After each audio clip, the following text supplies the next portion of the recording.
Hello and welcome to the Heroes of the Storm balance patch from NotParadox.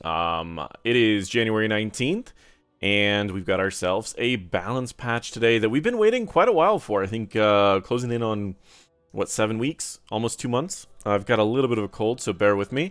Could just be allergies. I don't really know. With that being said, let's get right into it. If you are not familiar with how I handle balance patches, I like to break down balance patches by reading what it is, and then I'm also going to give kind of my idea of how that's going to affect the competitive environment, as well as the solo queue environment or Storm League environment. Not necessarily solo queue, but just Storm League in general. Because oftentimes we see some things that happen in the coordinated environment like CCL, Master Clash, stuff like that, even the higher levels of NGS, that is not really possible in Storm League to get that level of coordination. So some of these heroes kind of fall down a little bit. So with that being said, I want to make sure that we have a little bit of both. We did have a promise of 22 heroes changed. We ended up getting 21, so Blizzard breaking their promises again. I'm just messing around. This is still a pretty solid balance patch, and I'm excited to dive right in. Blaze. Blaze has had a consistently low win rate, so I can imagine them looking at ways to improve it. He has seen a little bit of play in competitive, but nowhere near as much as some of the other bruisers or main tanks. But they're actually only going to be buffing his underutilized talents, things like his Endurance Stim Pack, his Neural Stim Pack, Grill and Kill, Adhesive Petroleum, and then also the Nanomachine Coating. Ultimately, none of these are really going to make a large enough impact to bring Blaze back into the meta using a different build. His normal build's still going to be the same, and it's still going to have about the same win rate. You go the auto attack build if you want a little bit more macro power, or you can go more of an cooldown based build for more stuns and potentially better engages. Mei. She's getting buffs to underutilized talents, but in some cases I think that these are talents that are actually her top tier talents. All of her Q talents are seeing buffs, and I've actually talked to a few players about this who play a lot of Mei, and they felt that she had some potential in her full Q build, but it was just missing a little bit more impact that some of the other builds had, and it does make me wonder if we're closing in on that a little bit, on maybe reaching that point where Q build becomes the viable build, or at least a viable build. So, Snowblind. The Snowblind duration is increased from 1.5 to 1.7, so that's really good. Heavy Packed, the cooldown reduction is going to be increased, meaning that you can reduce your Q cooldown further. Additional functionality: each time Blizzard damages an enemy hero, you gain mana. So normally how this works is you throw out your Q, slow someone, throw out your W, reduces the cooldown of your Q, and now it's going to give you mana back. And that much mana on Mei is pretty nice because in longer fights or consecutive fights, she will generally have some mana problems. Ice Storm, a bonus final damage from the stun, is moved up from 125 to 150. I already used and recommended this talent because if you're playing Mei, you should be using your W as a really powerful engage. Doing more damage is great, and this was also a great talent for wave clear. Without this talent, you couldn't really double soak. With this talent, you could, but it was rough. This will make it a lot easier. Slush Ball. Bonus damage increase from 50 to 70%. Again, Q talents are surprisingly showing up. Cold Front adjusted functionality reduces the cooldown of icing by 4 seconds. If Mei enters her own Blizzard while icing's active, the cooldown of icing is reduced by 5 seconds and she gains 80 mana. This was originally an 8-second cooldown reduction. Now it's going to be a 9 if you play it correctly, and a 4 if you play it incorrectly. So overall, this is an incredible talent, and it's a lot more competitive than it was before. Another talent that I recommended more often than not, ever since they nerfed her trait talent. Level 10 Ice Wall cooldown. Whoa, this was the talent I was already running, and this is huge. It will become the meta talent on level 10. Flurry, cooldown reduction increased by 100 to 125%. I don't like this talent because you shouldn't be staying in your W that long. Generally, you throw a W on your target, you're going to E past them and knock them back into your W. That leaves you outside of your W for the majority of your W, and when it pops, you're also going to be outside of your W. Flurry made it to where you would reduce your cooldowns while you're in your W, and a little bit more if you're in it when it ends. That is not going to be the case for the normal way people play Mei, which is why I didn't like this talent, but I could see it if your team is going to be doing a lot of invades or fighting on small points. It could see a little bit more value than her trait resets all of her cooldowns. Diva. she's just getting a general nerf, a health nerf as well as a health regen nerf for the lower amount of health that she's going to have, and then a bunny hop buff. And this is a pretty good buff. I already really liked bunny hop, but it just didn't have that consistency as her rocket missiles. So I don't know if this is going to push rocket missiles out of the way, but I do like this buff. Gazlo, dominating Storm League with a significant win rate. He is going to be seeing a lot of nerfs. A nerf on his E, a nerf on his Gravel Bomb damage, as well as a nerf on the bonus range from his Q. Ultimately, this is going to bring it from the area of you can 100-0 someone with your combo, and it teams if they're all clustered, to they might just survive. And I think this is a pretty good nerf, but it's not going to be enough. Most likely, he's still going to be the top of Storm League as far as win rate. Might shave off a % or two, but that's how far ahead he actually was. But in the competitive environment, this is not going to bring him back. He was not being used too much in the competitive environment, so I don't expect that to change at all. Hogger. Hogger was being used a lot in the competitive environment as he was very hard to kill, had kind of a point-and-click kill ability at level 20, and you can do cams extraordinarily fast with him by simply either getting a good angle with your Hog Wild, or you can simply just drop down your trait and use a Hog Wild to bounce back and forth and usually get enough damage to get a kill, or sorry, to at least kill the camps or get them down low enough. He's getting a health nerf, which was pretty needed. He was very hard to kill. Mate duration on his trait is just going to make it a little bit more punishing if he's using his E to bounce all around and using his trait to bounce off of it. Health regen is being reduced to compensate for the lower health. Journeyman's cooking is getting buffed. This is the build that I was going initially, and I had a build that was 100% committed into your W and your Q.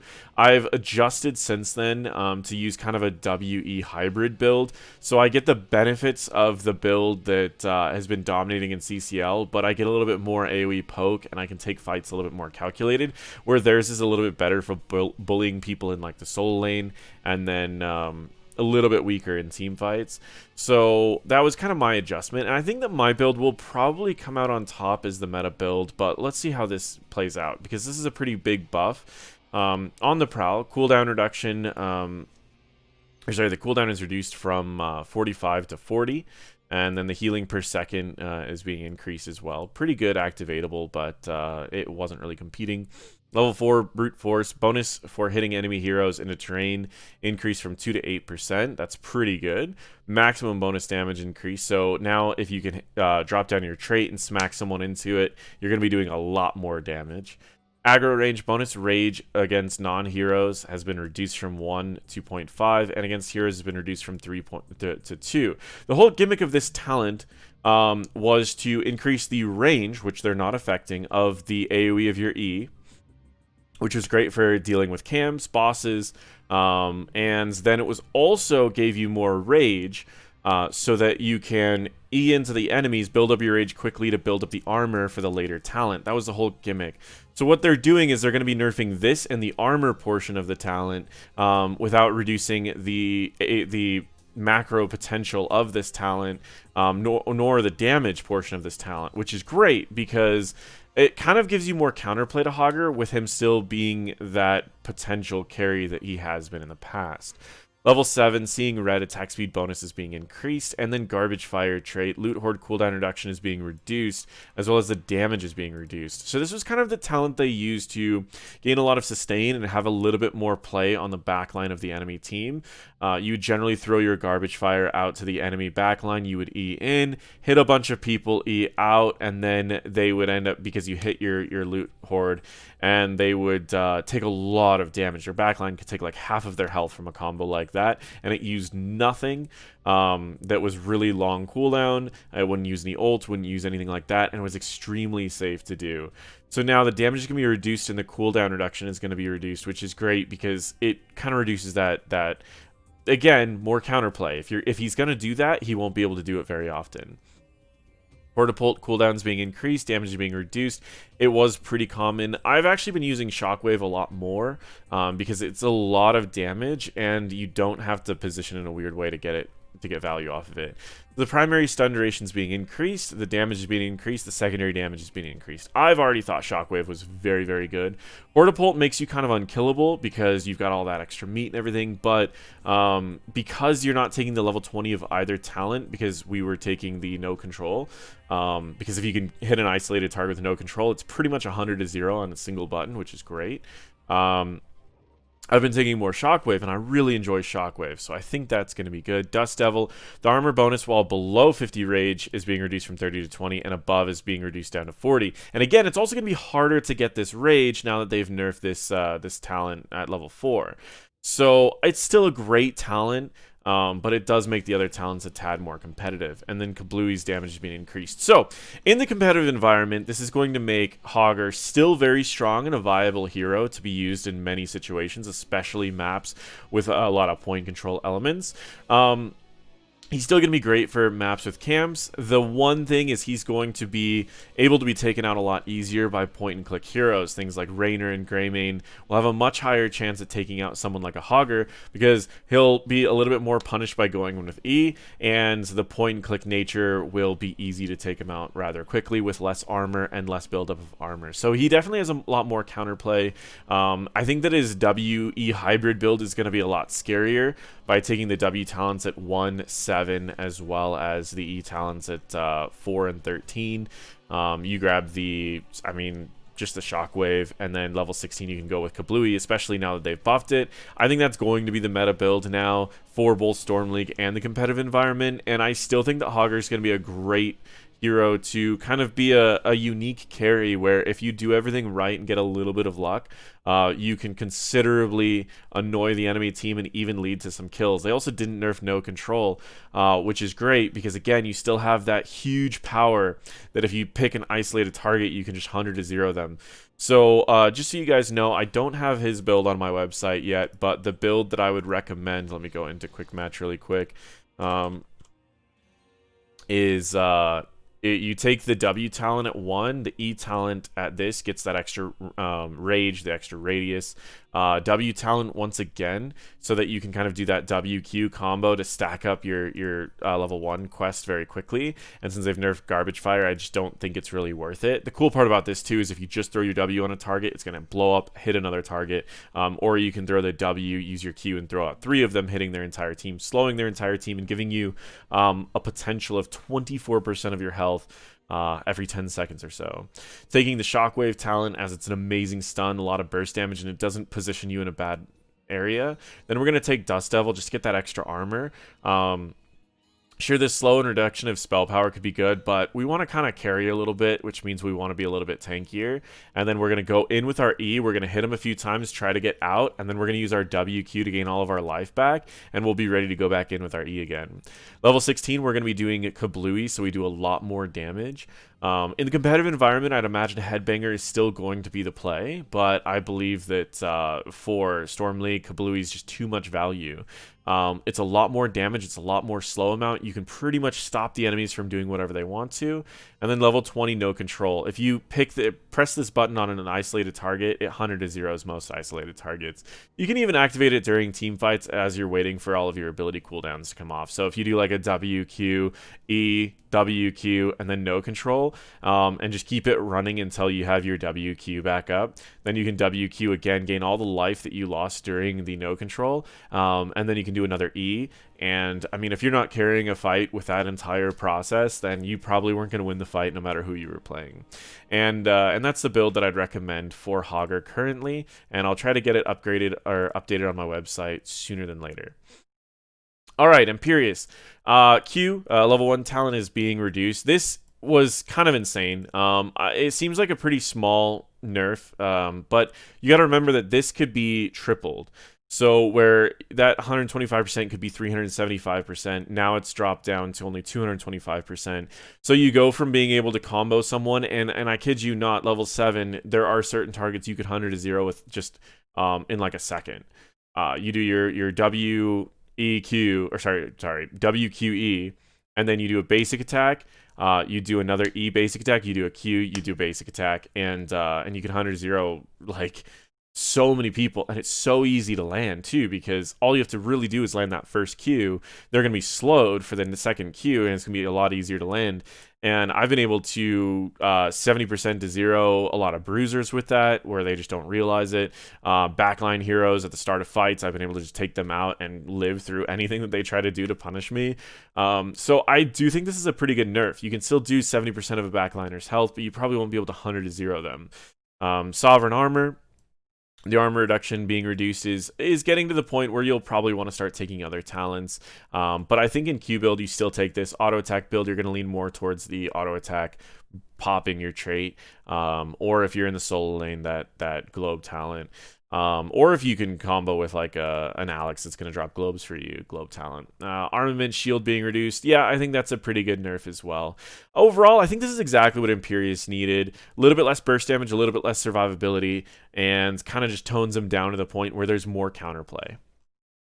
Ragnaros. Now, this one right here is way bigger than anyone else is going to make it out to be other than me, I think. When playing in ARAMs, I generally play a lot of W build Ragnaros. Every time I see Ragnaros, I like to play Ragnaros and go W build.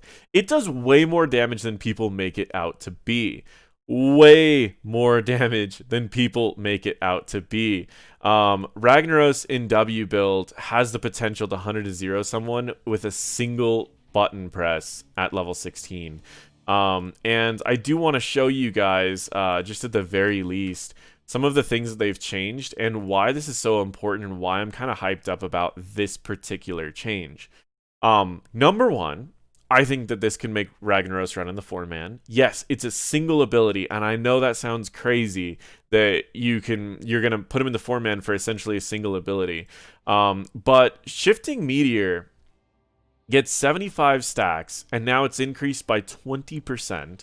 And so 20% more damage. It already was crazy. So if you take just this talent, and let me go to level 16, just so this is easier later. Let me remove Malfurion. I'll leave Malfurion. It doesn't really matter. So let's say we take just this talent, and we complete the quest. If we were to hit someone at the right angle, and then turn it back around, that's 1,000 damage on a single target off of an ability. That's a third of Malfurion's health, right? Now, even better is if they're running away, because then you can actually hit throughout this entire area, and you can chase them down, and that damage gets amplified. But it gets better, right? So most people don't go Flame Ward, they just go Catching Fire so that you get more sustain. Or they go Slow Burn to slow them so it's easier to hit them with the full Meteor. But now they've made it to where Molten Power, if the Living Meteor hits enemy heroes at least 5 times, reduce the cooldown and refunds mana. So now you're going to be able to take this talent and let's reset it. And by the end of the first one, you're going to have a 2-second cooldown on the second one, or 3-second cooldown anyways. And you're going to be able to keep throwing these out repeatedly. This is a lot of damage going out repeatedly. I mean, we're effectively doing 700 DPS. You can take whatever you want at 10. And where this build comes online, really, is when you hit 16. And... oh, wait, no, this doesn't buff the damage anymore, does it? You used to hit... I still have Molten Power. It just doesn't do the bonus damage anymore. So that's where okay, it was an adjusted functionality. But yeah, then you take Meteor Bomb to the last area, and now what you do is you try to turn it to where it's going to explode and hit someone. 1,600, that's half of Malfurion's health, and we have like no cooldown on this. And it can be insane how much damage you can bring out by just using something like this. So, believe it or not, I actually think that this could be a very, 2,200 health. And again, a Malfurion has 2,800. So you usually just send it through their front line into their back line, and wherever their back line tries to go, you turn it so the explosion hits them. And now with a low cooldown like this, you're going to be able to just keep sending those into their back line repeatedly, and you're always going to have that low cooldown because you're hitting their front line. And you can still give movement speed and everything else, but it does make me think that there is the possibility that we will be seeing a type of 4-man Ragnaros on maps where you can utilize the 4-man. Not to mention, he has an amazing follow-up that they've buffed a couple times with Sulfurous Smash, a 60-second cooldown that does an incredible amount of damage and stuns for an incredible amount of time. I guess it only stuns for 0.5 seconds. It feels like longer, right?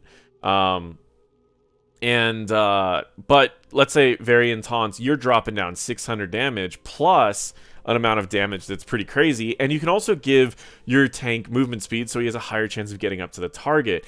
This could allow for some interesting 4-man combos. I mean, at the very least, even think about a Garrosh.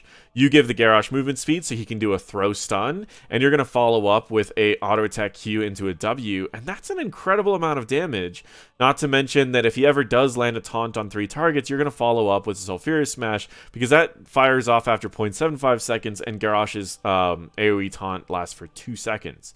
So everyone who's going to get taunted by Garrosh is going to take a huge burst of damage between your R and potentially a meteor that goes one way and then back.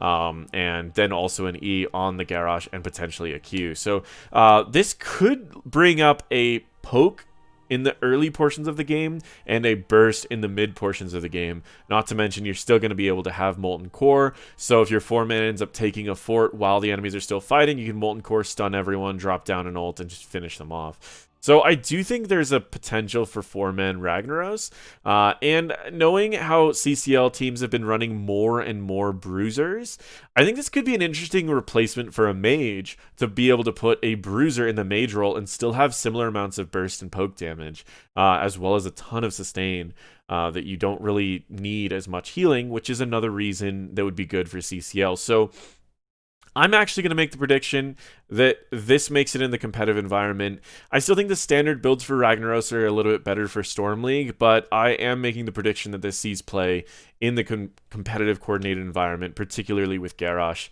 and on maps where you can abuse your trait. So I think like Braxis would be interesting with this, just because you have a ton of sustain, sustained damage, healing, and you can follow up Garrosh, which is already pretty good on that map. And if the enemy wins the objective, you have your trait. Like it seems like it makes sense for that map. Healers, Anduin, Light of Stormwind. This is a pretty good, a pretty cool buff. So the upgrade on Light of Stormwind, is this adjusted functionality, new functionality? Yeah, so it doesn't do the bonus damage, it just has more sustain. Yeah, so Holy Word Salvation lasts full duration. It reduces the cooldown by 60. That makes it a 20-second cooldown. Seeing as the cooldown doesn't start until you're done casting it, it's going to effectively be a 24-second cooldown from the time you cast it, and that's okay. I guess 20-second cooldown, just because it's not counting during the end of it. Either way.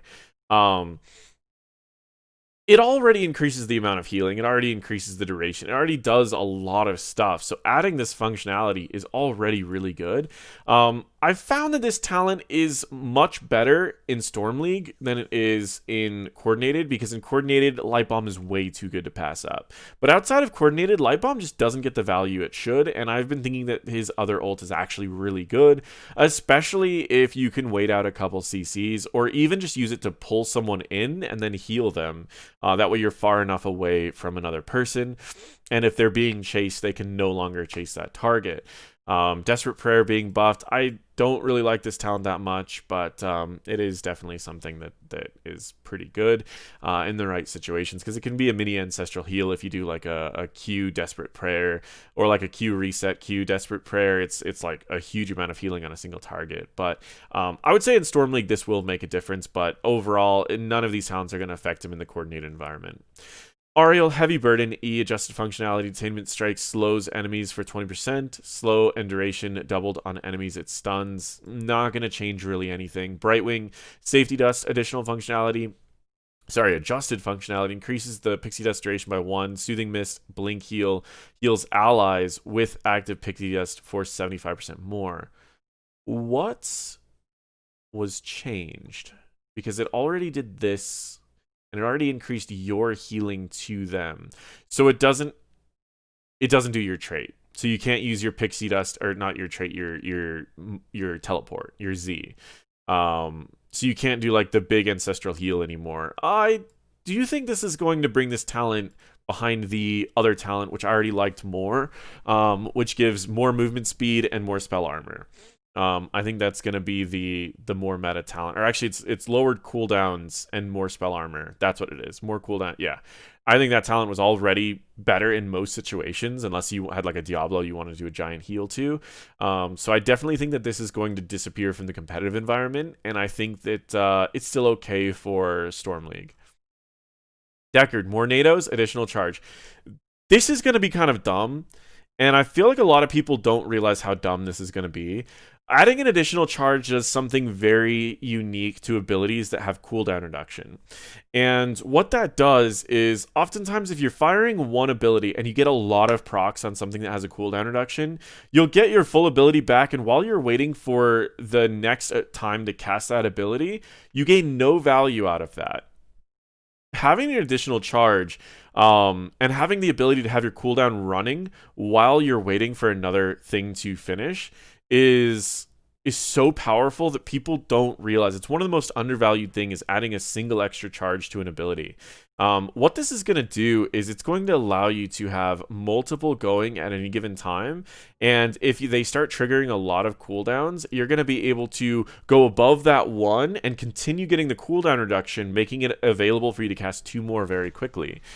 So while this is not just a burst of 2, this is actually going to be kind of ridiculous if you end up getting really lucky with it. But at the very least, it could be a burst of 2 and just create a huge control over the battlefield. If you were to just throw out an ult in this direction and an ult in this direction, you're going to see they're quickly getting the second charge built up, even if you didn't have a good opportunity to cast the second one in the first place, allowing you to quickly get the extra cooldowns and bump into and get another one going very quickly. And so having that extra charge allows you to really wait for an opportunity and still get the cooldown reduction.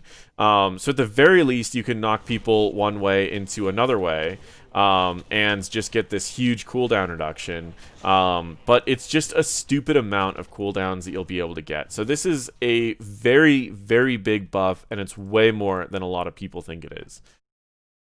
I do think that this will change Storm League. As far as the competitive environment, I feel like the hitting even 2 people with a silence blind is game changing. But this is a safer talent, so I would say that this will show up in both competitive, and I do think a good Deckard can make some insane plays with this in Storm League.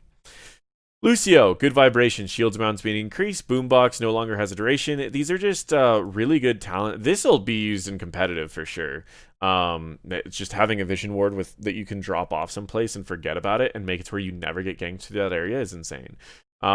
This is just an underutilized talent, probably won't be used too much. High 5 cooldown, increased mana cost, increased additional functionality, heals Lucio. This is it. This is what I said, and everyone told me, they said, he'll never get that because that'll make him overpowered. And I said this is the only thing holding back this talent, because if you try to, say a Malfurion roots someone and you try to cleanse it, you're going to get rooted before you can cleanse them, and you're going to die. And so I said, in order to make this talent viable, it's going to have to grant him unstoppable and maybe heal him so that it's worth it for him to go to a target. This now is one of the better cleanses in the game. It's on a low cooldown. And it's really powerful, not to mention the level 20 upgrade is really good. So this is really solid. Up to 11, no longer an activatable ability, adjusted functionality, increases the duration of Amp It Up by 1 second. Just a baseline, you heal for longer.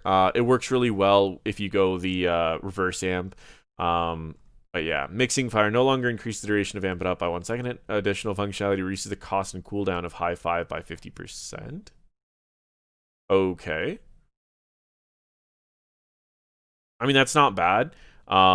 So generally, if you're going to go high 5, you're going to go to the damage option, where you can ult an enemy.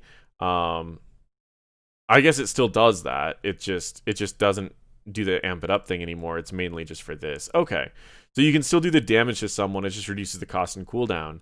Honestly, I think that for the people that want to play Lucio more as a playmaker, individually jumping to the enemy, getting picks and jumping back to their team, cleansing their team, I think high 5 is definitely a pick now.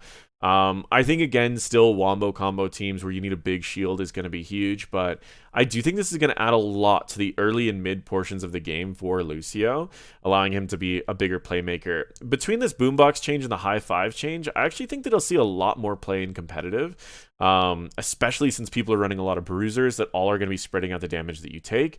Any individual CC he can cleanse, and otherwise the damage will be spread out throughout the team. So if you're willing to play that heavy, high mobility, jump around, do a lot of work, play style of Lucio, you'll see a higher win rate in Storm League for sure.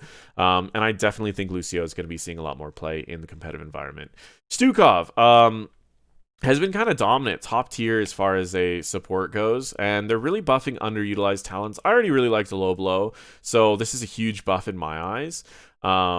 And then Fetid Touch is not bad. Reactive Ballista Spores getting a light nerf is not going to remove that from being played. Biotic Armor, the passive armor reduction is being reduced, but the activatable is the thing that was really strong.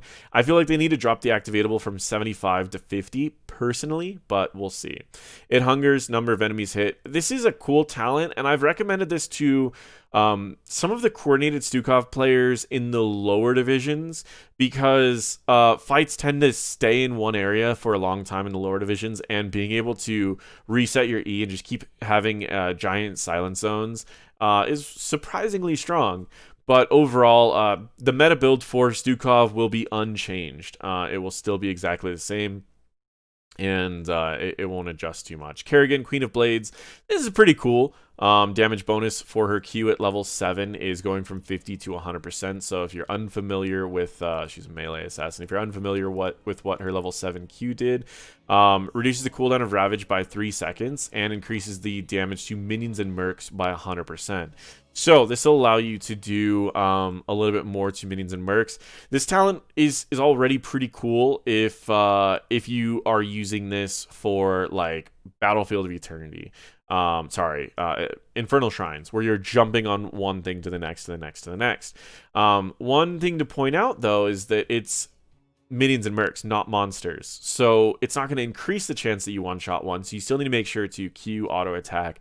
And at certain levels, that's not going to be enough, but at other levels, it will be to be able to just jump around the whole fight. It does give her a lot of wave clear, since you could just kind of pop from one thing to the next. And then also something to bring up, you get shield based on the damage that you do, and it's doubled against heroes, but it's still a shield. So if you're ever trading someone, you could quickly jump to a bunch of minions, since you're going to be doing more damage, and get a giant shield to trade someone, giving her maybe a potential bully aspect in the solo lane environment post level 7, because you could just jump on a couple different minions, get the max shield, then engage on the enemy for about 6 seconds. They try to burn through the shield, you jump to a couple minions to get a giant shield again, and you go back in. And I would imagine a better Kerrigan player could explain whether or not that will become the case. I don't really expect it to be, just because she is competing with a lot of really cool builds at that level. Valera, Sinister Strike, cooldown, or energy cost is being reduced. Relenting Strikes, the cooldown is being... Mostly... They're nerfing her meta build, buffing her non-meta builds. This won't make a big difference, honestly, in either form. She's already pretty scary. A good Valera is already pretty scary in Storm League. And in the coordinator environment, people are just building too tanky. It's just too difficult to deal with. Ranged Assassins, Cassia. Basic attack damage is being reduced by a decent amount. Q is being reduced by a decent amount. Fend is being reduced. Honestly, she was pretty dominant. Just these light changes will slowly bring these down. I call these percentile changes usually, where you want to get someone's win rate down a little bit, but you really don't want to affect their playstyle. So you just lower a lot of their major points by specific percentages, like 5% here and there. In this case, it's like 2 or 3%. And then this one looks like pretty similar, and this one's probably like less than 1%. So, oh no, this one's pretty decent actually, but yeah, basically that's all they're doing. Phoenix, this honestly won't make any major changes to this talent. People will still go the more movement speed for him rather than the more slows for the enemy. Gul'dan, Horrify. This I'm very confused at. Horrify can no longer be interrupted, yet if it is interrupted, it goes on a 10-second cooldown. So that's a thing. So again, Horrify can no longer be interrupted, yet if it's interrupted, it goes on a 10-second cooldown. It was never intended to have a long cast time, and due to its unique setup, we've had a lot of bugs to report. Sound still going off. This change to fix the issue. I don't know. As long as this is a thing for interruptible ults, I'm okay. That's already a huge thing. If you can interrupt an ult before it goes off, that's a huge 10-second window that your team can fight is huge. But at the same time, it's a lot better to go on a 10-second cooldown than like an 80-second cooldown. So I'm always okay with this. Level 16, Kael'thas. Ignite has been dominating for a long time, and now they've made it to where Kael'thas has a level 16 talent that says Twin Spears, and it says that your trait gets a second charge, which again, we've talked about how having a second charge is good to have a cooldown running while you're waiting to use the first charge. And Kael'thas benefits from all of his level 7 talents. His level 7 talents are going to be Sunfire's Enchantment, Burned Flesh, and Sun King's Fury. Sunfire's is increased single target damage, and if you get both of the procs off, then it's increased AoE damage. This is increased AoE damage only, and this is increased AoE damage or single target damage as long as you hit 2 people. Having all 3 of these talents is pretty good because actually all 3 of these talents are decent. It's just that none of them were really that much better than the other ones. So against high bruisers, you go Burn Flesh. Heavy frontline or heavy backline, you go Sun Kings. And then Sunfire was kind of something that was only really taken on Braxis when you just needed to bully people in the early portions of the game before everyone had like the burst potential. I don't know if this is better than Ignite, because part of the reason that Sun Kings is so good is that Ignite exists. Part of the reason that Burned Flesh used to be so good is that Fury the Sunwell exists. So losing some of the talents that make your level 7 talents so strong just so you get that, I don't think this will make any major difference in Storm League, nor do I think it's going to make any difference in the competitive environment. Gazebo, Guardian Toads, adjusted functionality, hitting enemies with a Plague of Toads, grants 30 armor for 1.5 seconds, stacking 4 times. I'm guessing they mean the duration stacking, not the actual armor. Yeah. Because 120 armor would be kind of dumb. So I'm guessing... Oh, stacking up to 4 seconds. Yeah, I'm dumb. I just need to read. Quarterback, bonus damage is being reduced. This is kind of necessary, and I think that they just need to drop the damage off of it now that people realize what this build does. Because it's already a dumb build, and this extra 20% was nuts. Zuljin, Recklessness, basic attack damage bonus is being reduced. Additional functionality, while below 50%, basic attacks grant an additional stack. This will be really good as level 1 talent because you can stack up very quickly. And this is while you're below 50% health, which is kind of the best time to be below 50% health is in the early game, because people don't really have the damage to lead to a lot of kills until they have a lot more talents. So you can stack a lot earlier. Vicious Assault, damage bonus is being increased. That's your Q. Q build already was busted, and seeing that they're buffing Q build, also they're giving Q at 16% health as well as removes their armor. This, okay. Zuljin is going to be in the competitive environment. I'm saying it now. And this Q build is really good in Storm League as it is. We've seen multiple Grandmaster players hit Grandmasters playing Q build Zuljin. So Q build is on the menu. It's going to be very strong in Storm League if you can get used to it. And I do think that it's going to be seen in the competitive environment. Bug fixes, Tychus, Melting Point follows dot rules, Murky, Wrath of Cod follows dot rules. What that means is you can mount up while you're taking dot damage, you can back while taking dot damage, and you can channel a point while taking dot damage. Previously, those things were bugged. So now, that is where we're at. I'm going to return to the top, explain one more time what we're expecting to see out of a lot of these, if anything. Blaze, most likely no major changes for Storm League or competitive. May, Q build, will likely be seeing a little bit more than we've seen in the past, and she's going to be a little bit better for that double soaking. Also, 50-second cooldown on Ice Wall, we're going to be seeing a lot of that. Diva, percentile nerfs. Her percent win rate will go down by just a little bit. Gazlowe, percentile nerfs. It'll probably go from 57% win rate to like 55. Hogger, great changes. More counterplay for Hogger, but his W build is going to be a lot stronger than it was before. And that W hybrid build that I talked about is still going to have a lot of playmaking potential, especially in the mid to late game portions of the game. Imperius, awesome changes. A lot more counterplay. Doesn't 100 to 0 as many people as he used to, and he's going to be less tanky, having a lot more counterplay options. Ragnaros, potential for a coordinated 4-man comp. Otherwise, standard builds still work out great for Storm League. Anduin, I think his ultimate changes are not going to make a huge difference in either competitive or Storm League, but I definitely think that in Storm League, if you do go the one ult big AoE thing, I definitely think he's going to have a much higher win rate with that ult. Ariel, nothing really major. Brightwing, her competitive build will be a little bit different. Her Storm League build can still go the same. Deckard, more NATOs. Won't, again, most games aren't decided at level 20. They're usually decided a little bit earlier. So for the most part, won't change too much. But I do think that more NATOs is going to be huge for both the competitive environment and for Storm League, but more so for Storm League. Lucio, huge buffs for the competitive environment, Lucio, and just generally huge buffs for any Lucio that's willing to make some plays. Stukov, no major differences. My personal build got buffed a little bit, and it's just the meta build, but I use the E talent level 1. Kerrigan, I don't know. You'd have to ask Kerrigan mains, but I think it could potentially lead to some pretty amazing plays around level 7. Valeera, nothing really too major from that one. Again, we'd have to bring up Valeera mains to kind of ask their opinion. Cassia, percentile nerfs. Phoenix, nothing major. Gul'dan, nothing major.